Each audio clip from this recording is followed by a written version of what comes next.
Sidang jemaat yang dikasihi Tuhan, hari ini umat Kristen di seluruh dunia sedang memperingati hari kematian Yesus Kristus di kayu salib. Dan yang menjadi tema kita pada peringatan kematian Yesus Kristus hari ini adalah tangislah dirimu sendiri. Dan yang menjadi pokok renungan itu adalah kata-kata Yesus kepada perempuan ketika Yesus sedang berjalan menuju ke Bukit Golgota untuk disalibkan. Pada waktu malam, Yesus tidak tidur. Yesus diadili, dipukuli, disiksa, dan siangnya baru dibawa ke Bukit Golgota atau yang dikenal juga sebagai Bukit Tengkorak. Nah, biasanya orang yang akan disalibkan memikul salibnya sendiri. Tetapi Yesus pada waktu itu sudah tidak kuat untuk memikul salib. Karena itu dia dibantu oleh Simon dari Kirene. Nah, perempuan dan banyak orang yang lainnya mengikuti dia. Dan perempuan menangis melihat Yesus yang tidak salah dan yang selama ini mengajar tentang kebaikan, melakukan kebaikan, dan sekarang sedang menuju ke Bukit Golgota untuk disalibkan.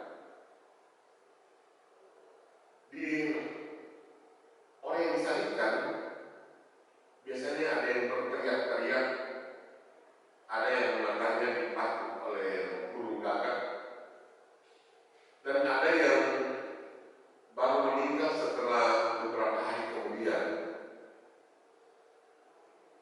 Karena itulah ketika perempuan itu melihat Yesus, apa yang dialami oleh Yesus, dan yang akan dialami oleh Yesus di Bukit Golgota, mereka sedih dan mereka menangis.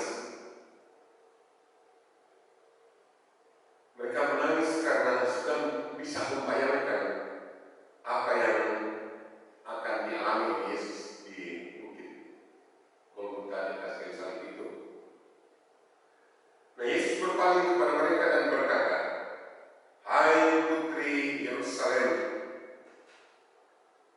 janganlah kamu menangisi aku, melainkan tangislah dirimu sendiri dan anak-anakmu."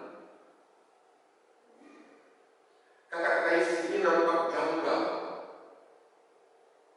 Perempuan yang sedang sedih membayangkan apa yang sedang dialami oleh Yesus, apa yang sedang dialami oleh Yesus, dan yang akan dialami oleh Yesus di atas kayu salib.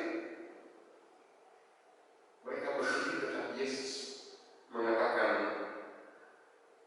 jangan menangisi dirinya, jangan menangisi diri Yesus, tapi tangisilah dirimu sendiri. Pertanyaannya, apakah yang Yesus maksudkan dengan ucapannya tersebut? Ada dua kemungkinan maksud Yesus. Yang pertama, karena Yesus menderita dan akan disalibkan adalah karena dosa-dosa manusia, termasuk perempuan tersebut. Karena itu mereka diminta untuk menangisi diri mereka sendiri yang telah menyebabkan Yesus harus menderita dan akan mati di kayu salib. Yang kedua, kemungkinan karena mengingat kota Yerusalem dan bait Allah yang sudah pernah dihancurkan sebelumnya. Itu karena ketidaktaatan orang Israel kepada Tuhan. Dan sekarang mereka menolak untuk menerima kedatangan Tuhan. Karena itulah mereka diminta untuk menangisi diri mereka sendiri. Di Jumat Jumat Agung hari ini, kita juga sedih mengingat apa yang dialami Yesus waktu itu. Kita sedih dan mungkin menangis ketika mengingat akan yang dialami oleh Yesus. Dan ketika Yesus melihat kesedihan dan mungkin tangisan kita, Yesus juga mungkin berkata kepada kita, jangan menangisi diriku, tetapi tangisilah dirimu sendiri dan anak-anakmu. Mengapa kita jangan menangisi Yesus, melainkan menangisi diri kita sendiri dan anak-anak kita? Karena dosa-dosa kita lah, maka Yesus mengalami penghakiman, penyiksaan, penderitaan yang luar biasa, dan akhirnya harus mati di atas kayu salib. Pertanyaan kedua, sebab kalau kita dan anak-anak kita tidak bertobat, maka akhirnya kita semua juga akan dihukum dengan penderitaan kekal. Karena itu Yesus mengatakan, jangan menangisi aku, tangisilah dirimu dan anak-anakmu. Saat kita memperingati kematian Yesus di Golgota, dunia sedang bergumul dengan wabah COVID-19. COVID-19 telah membuat banyak pengorbanan, korban pikiran, tenaga, materi, bahkan korban orang meninggal, baik yang dirawat maupun yang merawat, seperti dokter dan para perawat sendiri. Yang menyedihkan adalah keluarga, saudara, dan sahabat-sahabat tidak boleh melihat jenazah yang meninggal karena COVID-19. Dan sudah tidak boleh dilihat, kadang-kadang masih ditolak lagi di tempat pemakaman. Menyedihkan. Kita bersyukur bahwa saat ini sudah ada yang sembuh. Tetapi ada juga yang masih diisolasi di rumah sakit karena sedang dirawat. Dan ada juga yang isolasi mandiri. Biasanya isolasi mandiri dilakukan di rumah. Nah, berbagai upaya telah dilakukan pemerintah dan berbagai pihak, seperti penyemprotan, lockdown, dan seperti di desa-desa dan kompleks ada yang melakukan lockdown sendiri-sendiri. Di India karena lockdown, lalu terjadi perjalanan keluar besar-besaran dari kota ke desa-desa. Mereka pulang kampung. Ada yang menunggu harus berjam-jam untuk mendapatkan kendaraan ditumpangi. Bahkan ada yang harus berjalan kaki berkilo-kilometer karena tidak ada kendaraan.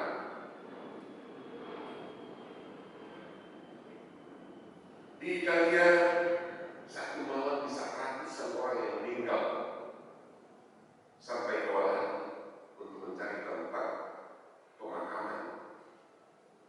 Demikian juga di Amerika, Spanyol, di Iran, dan Cina.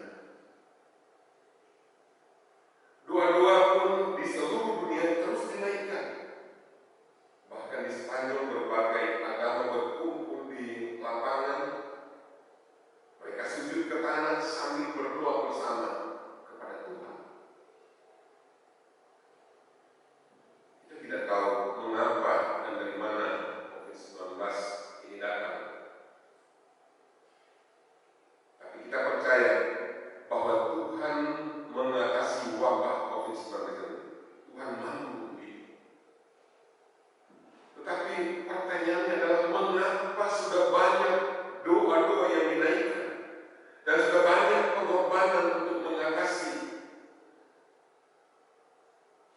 COVID-19 ini belum juga kunjung berakhir. Untuk menjadi renungan kita di Jumat Agung sekarang ini, pertama, mungkin Tuhan sedang mengingatkan kita, tangislah dirimu sendiri, karena banyak orang yang tidak tahu Tuhan. Kedua, mungkin Tuhan ingin agar doa-doa kita lebih bersungguh-sungguh lagi. Kita perlu bersungguh-sungguh lagi berdoa.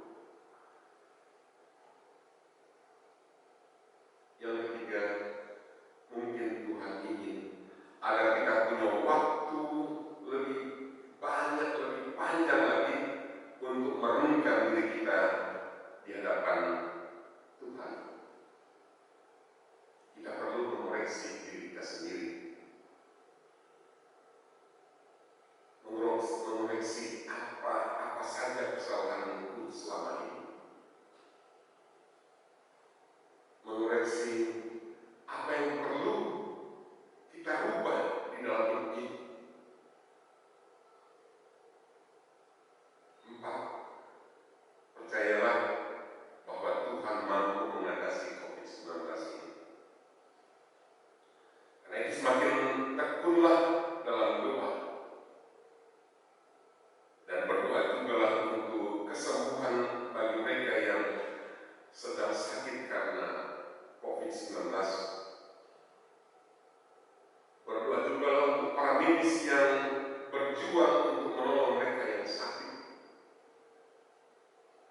Dan berdoalah untuk pemerintah Indonesia dan pemerintah di dunia, serta berbagai pihak yang sedang berjuang untuk mengatasi COVID-19. Untuk wabah COVID ini diharapkan supaya berhenti penularannya. Nah, kalau Tuhan mau mati untuk menebus dosa-dosa kita, maka kita juga harus percaya bahwa Tuhan juga mau mengakhiri COVID ini. Karena itu, bersukacitalah dan tetap bersemangatlah senantiasa. Tuhan memberkati kita semua. Amin.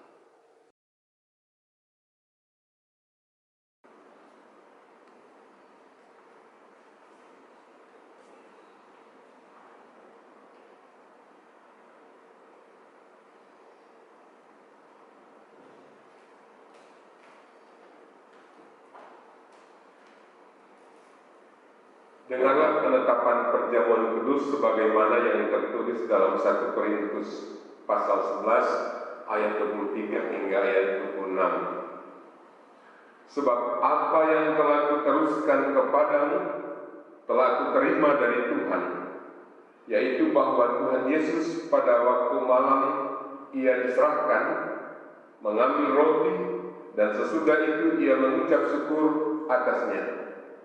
Ia memecah-mecahkannya dan berkata, "Inilah tubuhku yang diserahkan bagi kamu. Perbuatlah ini menjadi peringatan akan aku."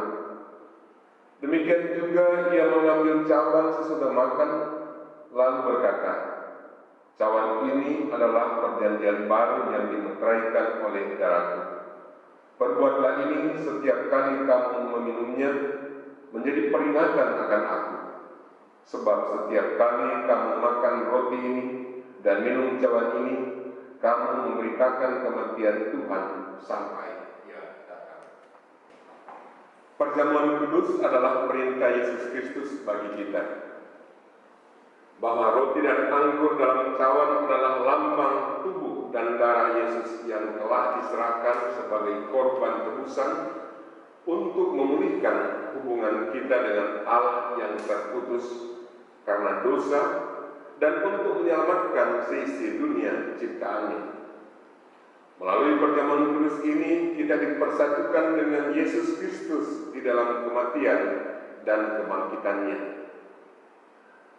Dengan demikian, persekutuan Tuhan Yesus dengan para murid pada perjamuan malam terakhir akan terus berlangsung sampai penggenapannya di dalam kerajaan Allah, di mana kita semua akan duduk bersama Kristus di perjamuannya. Saudara-saudara, persekutuan dengan Kristus akan kita alami dan hayati melalui perjamuan kudus saat ini.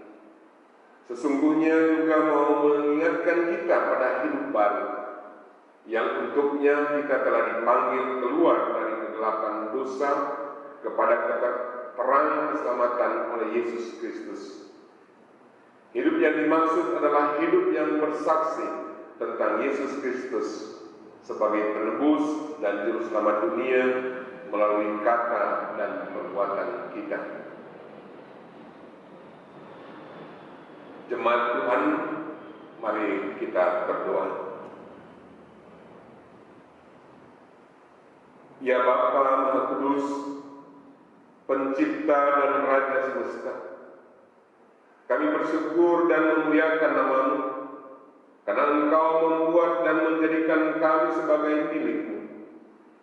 Engkau juga mempersatukan kami dengan Yesus Kristus, agar kami beroleh pengampunan dosa dan hidup baru yang kekal untuk memaklumkan kerajaan-Mu dan besar pengasihan-Mu di dunia ini. Engkau mengangkat semua orang yang jatuh. Engkau menegakkan semua orang yang tertunduk. Engkau memulihkan hati orang yang hancur. Engkau menghibur orang berduka dan membebaskan yang tertindas. Engkau menghentikan semua badai kehidupan dan pertikaian bangsa-bangsa. Oleh karena itu, bersama dengan semua hamba, malaikat dan manusia, nabi-nabi, para rasul dan martir, serta seluruh gereja di bumi dan di surga, kami memuji dan memuliakan nama-Mu dalam nada kebesaran yang tiada hentinya. Kudus, kudus, kuduslah Tuhan Allah yang Maha Kuasa, yang sudah ada dan yang akan datang. Kami memuji nama-Mu ya Bapa, karena pemberian-Mu yang paling utama, yaitu anak-Mu Yesus Mesias, yang rela disalibkan untuk menebus dosa dan menyelamatkan kami dari cengkraman dosa dan maut, dan yang bangkit untuk membuat kami tidak bernoda di hadapan-Mu. Kami mohon kepada-Mu, utuslah Roh Kudus-Mu mendiami hati kami, agar kami yang menerima roti dan cawan ini benar-benar menjadi anggota tubuh Kristus di dunia yang saling mengasihi dan melayani menurut teladannya, serta membawa damai sejahtera-Mu kepada segala makhluk. Sama seperti bahan baku roti dan anggur ini yang tumbuh tersebar, kemudian dikumpulkan dan diolah menjadi satu, maka Engkau pun akan mengumpulkan jemaat-Mu dari utara dan selatan, dari timur dan barat ke dalam kerajaan-Mu. Yesus Tuhan dan Juru Selamat dunia yang telah mengajar kami berdoa. Bapa kami yang di surga, dikuduskanlah nama-Mu, datanglah kerajaan-Mu, jadilah kehendak-Mu di bumi seperti di surga. Berikanlah kami pada hari ini makanan kami yang secukupnya, dan ampunilah kami akan kesalahan kami, seperti kami juga mengampuni orang bersalah kepada kami. Dan jangan bawa kami ke dalam pencobaan, tetapi lepaskanlah kami dari yang jahat.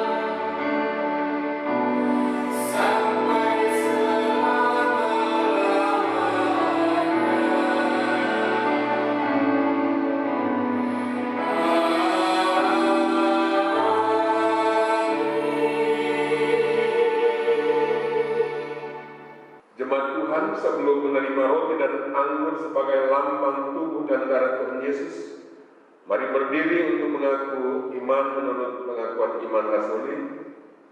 Dengan hati dan mulut kita berkata, aku percaya kepada Allah, Bapa yang Maha Kuasa, Khalik langit dan bumi, dan kepada Yesus Kristus, anaknya yang tunggal Tuhan kita, yang dikandung daripada Roh Kudus, lahir dari anak darah Maria, yang menderita di bawah pemerintahan Pontius Pilatus, disalibkan, mati dan dikuburkan, turun ke dalam kerajaan maut.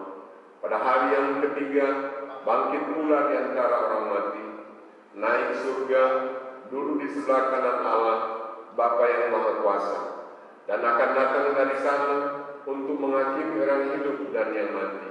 Aku percaya pada Roh Kudus, gereja yang kudus dan am, persekutuan orang kudus, pengampunan dosa, kebangkitan daging, dan hidup yang kekal.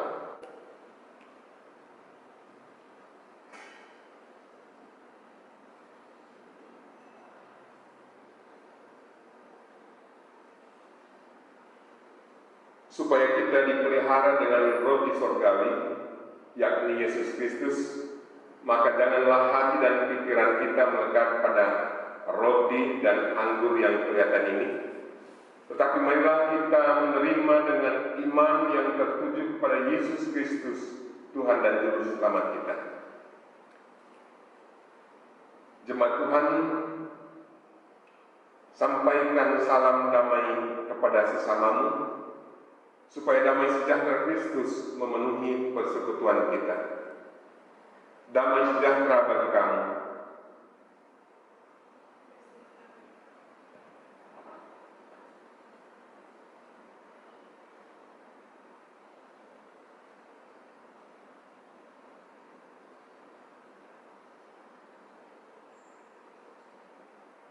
Roti yang dipecah-pecahkan ini adalah lambang tubuh Kristus.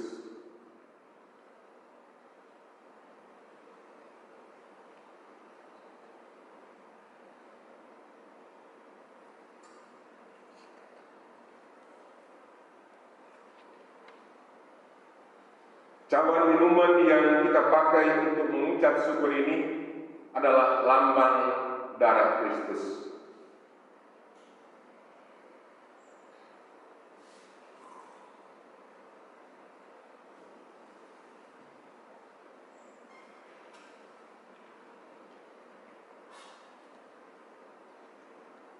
Ambillah dan bagikan di antara kamu. Ambillah dan bagikan di antara kamu.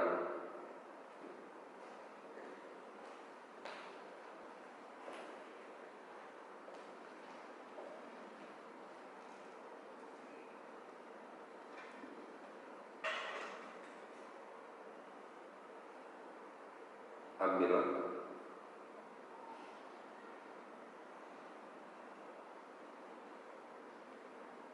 Ambillah.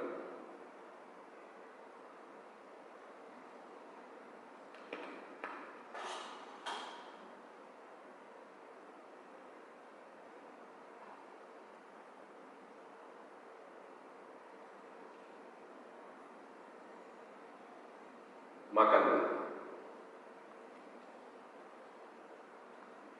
Dan ingat, serta percayalah bahwa tubuh Tuhan kita Yesus Kristus telah dipecah-pecahkan untuk penebusan kita.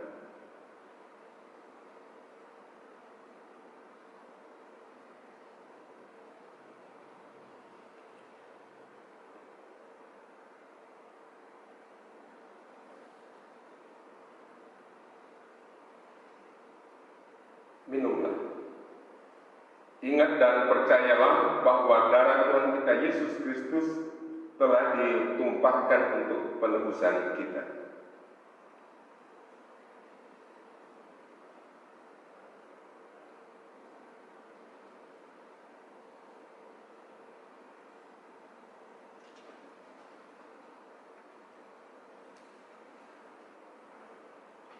Damai sejahtera Allah yang melampaui segala akal akan memelihara hati dan pikiranmu dalam Kristus Yesus. Jemaat Tuhan, terimalah berkat. Damai sejahtera Allah yang melampaui segala akal akan memelihara hati dan pikiran dalam Kristus Yesus. Amin.